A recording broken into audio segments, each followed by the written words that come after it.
How's it going, guys? Serious here. Now when this video drops, I guess the league would have started. I've decided to share with you around 20 tips and tricks that I use in my campaign run and in Path of Exile in general. Now some you might know, some you might not. It depends on how long you've been playing the game.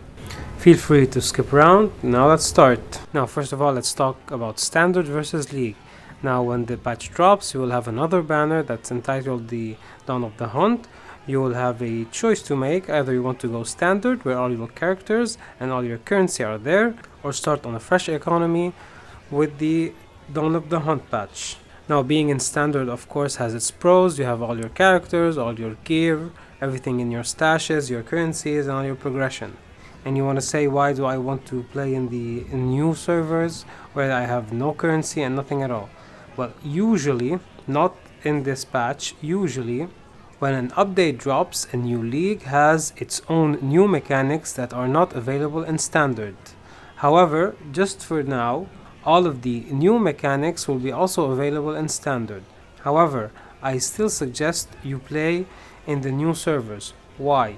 Because of economy reset. First of all, for you to feel fresh and not have to deal with a lot of inflation. For example, now the Divine is worth around 400 exalted orbs and will continue to be so even after the update. For a new player specifically, it's easier for you to build a new economy and to get geared in a new economy because everything will have better rates. For example, a Divine Orb might be worth around 20, maybe 30, 40 exalts at the very start of the league, and will continue to ramp up exponentially as the league progresses. And this is also true for good rare items or rare unique items. Their price will be lower at the start of the league and will continue to ramp up as the league progresses. And my final point would be the availability of stuff. Let's say you have a good ring that has some life and a lot of resistances. You can sell that for a nice price and people will actually buy it. However, on standard there are a lot of rings like that. You might not even sell your own gear. So because of the unavailability of a lot of items on the newer economy, you will be able to sell your items and make some currency. Usually it's easier to choose because new mechanics are not available in standard, but for now that's all we got. Now secondly, I want to discuss between choosing a league starter, a build that is already predetermined and playing with a guide, or just picking anything you like and learn as you go. Of course, with the new patch notes, we don't have anything close to an official league starter, but a lot of content creators are doing some builds that are guaranteed to have damage in the end game and might offer you a smoother progression. If you want that, you can go ahead and just research some popular streamers and content creators. They have a lot to offer. However, there's always the chance that you want to do your own thing, and that's completely fine. Everyone should play the game as they want. There is no correct way to play Path of Exile. However, you're gonna be having a harder time than the people who actually have a guide to follow. Keep in mind that these skill trees are big. There are a ton of support gems and skill gems to choose from, and with the new nerfs, monsters are harder and some meta skills are now weaker. Third tip, each time you level up, the vendors in the towns will refresh their items and you're free to check them out. Now what you want to seek is the increased movement speed on boots. This is very important. Movement speed is key in every build. And for weapons, you might want to check out a +2 level of skills or spells. This is very important for early on damage. Spell damage and physical damage are also nice additions to damage mods. As for defenses, seek life and resistances for more survivability. As for my fourth tip, this is just what I like to do, and it's called defense synergy. As you know, each class specifies in one or two of the aspects of defenses, being energy shield, armor, and evasion. For example, if you're playing a witch, just try to get all your items with energy shield, or if you're playing a monk, for example, try to get a hybrid evasion and energy shield, because their respective nodes will be more available on the tree, thus scaling your survivability just a bit more. But of course, if you find like a really good piece with defense for armor, for example, on a witch, you can actually go ahead and use it. Tip 5, be sure to keep upgrading your flasks as you go, because flasks are very important. You never know when you're fighting a boss and you might run out of flask charges. This is very annoying. This can be a game changer between life and death. Nice modifiers on flask could be instant recovery, increase amount recovered, and gain charges per second. 6. Loot every rune that you drop, especially in early game, because now you can change the runes on your gear, and you have 3 tiers of runes. They will be granting more and more bonuses, and with them being interchangeable, you can always overwrite your old runes. For example, you've acquired a new helmet with fire resistance and you have that rune on a boot. You can remove the rune from the boot and put instead maybe some cold resistance. So runes are very important, especially early on. 7. Be smart with your passive tree allocation. For example, if you're just starting, you got a couple of levels, you upgrade those right here. You have some nice cast speed, some nice lightning damage, some nice spell damage, and you want to path up, let's say here, but this is very far. You're going to waste a lot of points on attributes and they will not be giving you a lot of bonuses in terms of damage or defense. What I suggest you do is you search for closer nodes that give you some power, and later on you'll respec those nodes with gold and reach what you actually want. However, for now, let's say for example I have a couple of nodes and I want to path up to get something useful. We can write right here spell damage, for example, and we can see this is very close. They will give us more spell damage, and we can go ahead and allocate those. And later on, when we have enough points, we can go ahead and respec with some gold and path up to the ones that we actually want. 8. Be sure to check out all the nodes on your map, because some boss nodes will have a cross next to it, and this is an indicator that killing this boss will grant you a permanent buff or passive skill points. And even this, for example, this is Yuna's Hut's quest. This will grant you 2 passive skill points. Do not miss that. 9. You can create a new instance when control clicking on an area, thus respawning its monsters. You can farm that over and over for items, for gold, and for XP. And even some areas will have bosses that will respawn over and over again. You can kill them to get better items. And you can also make new instances. If you get out of an area, if you don't want to open your map, you can control click on the door, and you can even create an instance here. 9. When you're hovering over an item, you can alt, and the description will stay on the screen. You can even pin it, and then you can just drag it. If comparing wings, for example, I will alt and pin that. Let's put it aside, and now we can compare both wings. In addition, you can also alt on every word that has a dotted line under it, and you'll see more explanation to every one of those words. Now you can remove everything that you have pinned when you press Ctrl and Alt, and you can also pin stuff on the skill tree. Just press Alt and pin on anything you want more explanation on. 10. Use a price checker. This will help you greatly in price checking your items, selling your items, and even buying your items. I talk about the price checker in more depth on my previous video. 11.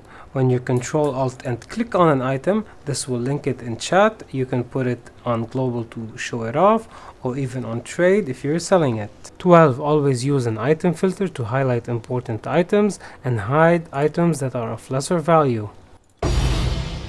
13. When you grab a stack of currency, you can shift and click to remove one of them at a time, or you can shift click on the stack before picking it up and choose how much you want to remove. 14. When you have a lot of items on the ground, you can press Z to toggle on and off the loot. And this could be helpful if you're clicking on an item and you cannot loot it. That is because there are too much items on the ground. You can just toggle Z on and off and you'll be able to loot it. 15. Press F1 on your keyboard to be able to track your frames and some other information right here. And you can press it again if you want to track your latency or your ping. 16. By pressing tab, you can move your minimap right here, and you can move it around with your arrow keys and make it bigger with the plus sign or smaller with the minus sign. 17, when going to options and interface, you can change a lot of stuff, including language, but the most important one is landscape transparency. When you're playing and you do not want a lot of clutter on your minimap,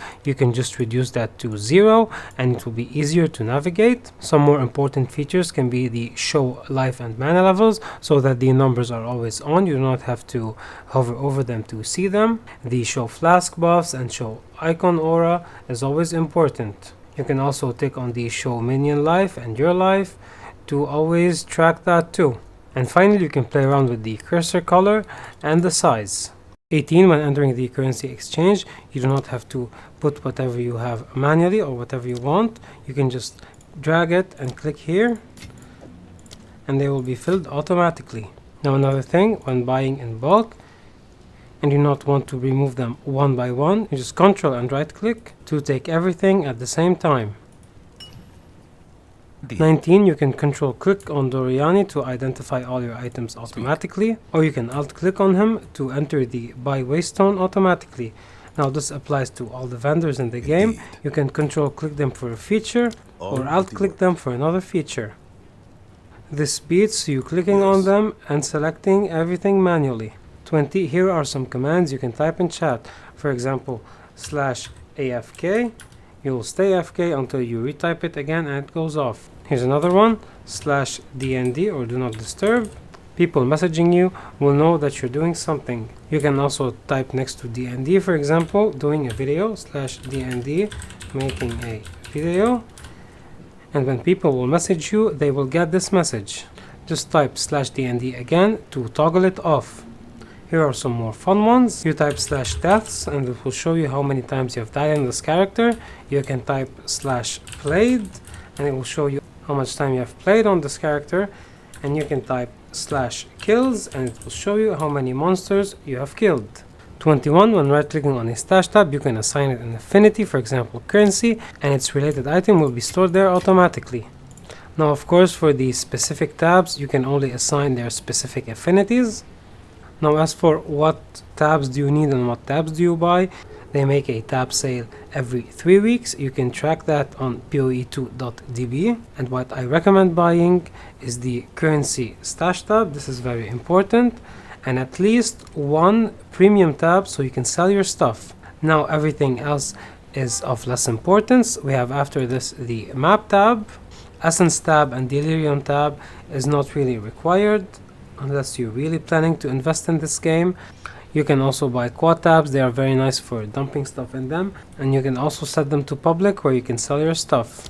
On premium tabs, you see here all this tab is priced for 1 divine.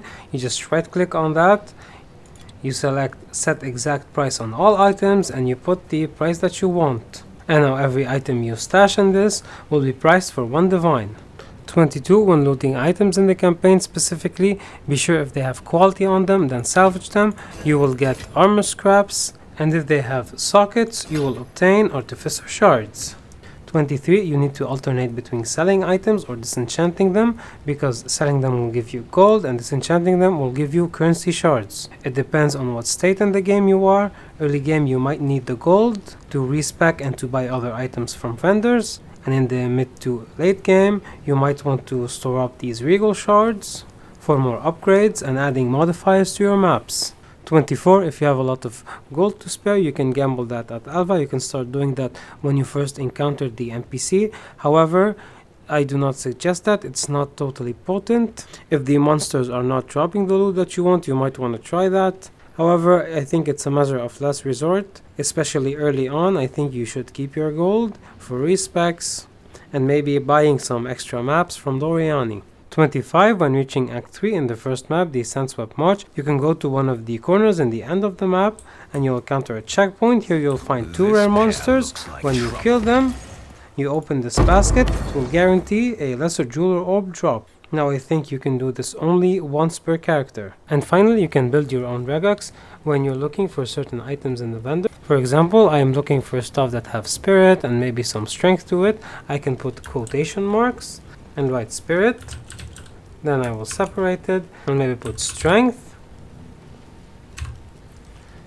And here we go, this is an item that has strength and spirit.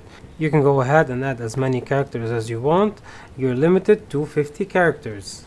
I hope you found this video interesting and helpful. If you have any questions, I would be happy to answer all the comments.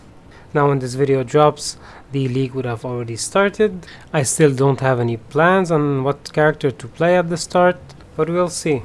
I want to either go Amazon, Lich, or Smith of Kitava. These are the most exciting ascendancies I want to try out. Now as always, like if you like, subscribe if you want, and I'll see you in the dawn of the hunt.